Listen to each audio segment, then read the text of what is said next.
Setting up a camera. Image 1. When recording a video, be sure to set your camera on a tripod so it is in a steady position. Also, turn off any anti-shake capability on the camera, as the fast hand movements of sign language can confuse these mechanisms. Video framing. Image 2. Always shoot the video in landscape or widescreen mode.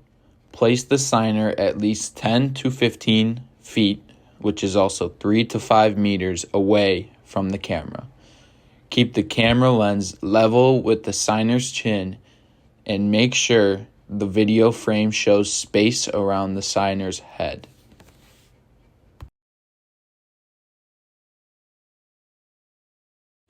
Background and lighting. Image 3. Use a plain, solid covered cloth or a painted matte backdrop that is free of patterns or designs, so you can clearly see the signer's hands. Use a green or blue backdrop if you plan to add an image as a background in post-production. Be sure to remove any objects in the background that may be visually distracting. The signer must not wear anything that is the same color as the background because it will be seen in the video as transparent. Finally, use sufficient lighting to clearly see the signers signing, including their head and hands. Production crew and talent. Signer. Image 4. It is important to use deaf people rather than hearing interpreters to create signed videos, as they provide natural sign language. It also creates a better bond between viewing deaf children and the deaf signers. It is strongly encouraged to use deaf persons for each role on the video production team and include deaf sign language experts. Since a deaf signer is likely to modify their signing when there is a hearing person in the room, it is strongly recommended that all people in the room are deaf. Signer's appearance. Image 5. The general rule of thumb for videos is for signers to wear solid colored clothing that contrasts with their skin color.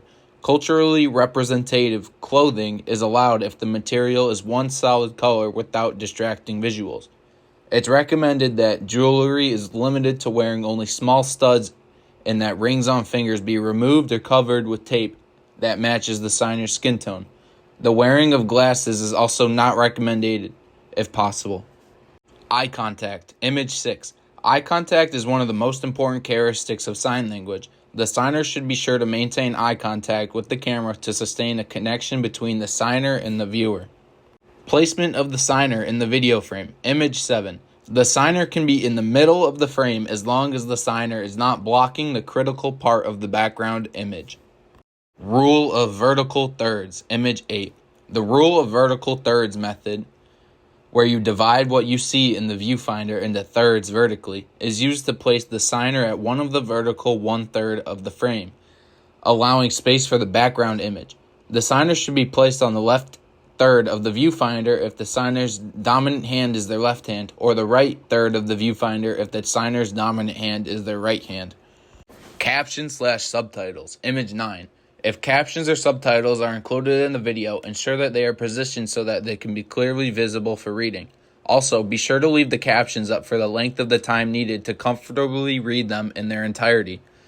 Be sure the font color used for captions highly contrasts with the background. To make captions more visible, you can add a yellow or white box behind the text. Just be sure that the box and captions do not block the signer signing. Filming to allow for transition effects. Image 10. Be sure to start recording at least 3 seconds before the signer starts signing and keep recording for at least 3 seconds after they finish signing. This allows space for editing and transition effects without creating abrupt beginnings and endings to the signing. Animation effects. Image 11. Some image animations can be helpful, but it is strongly recommended that you keep the animation before having the signer show up in the frame. If the signer is in the frame, the signer should pause while the animation is played to allow the viewer to focus on the animation. The signer can also direct their eyes or point their hand towards the animation to help the viewer's attention to it.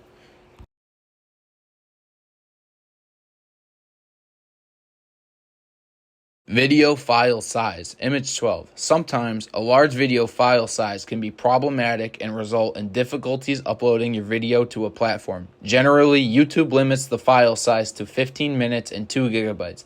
Vimeo's basic plan allows for users to upload 500 millibytes per week, and Facebook accepts videos up to 240 minutes and 10 gigabytes. These specifications are important to consider before filming, so that you create video files that meet the specifications of the platform and your disseminated plan.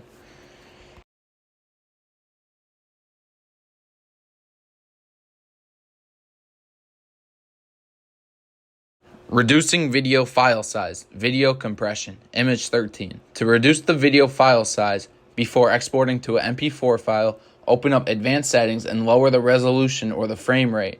Generally, frame rate is measured in frames per second, FPS, which is usually 24 FPS for film and 30 FPS for television.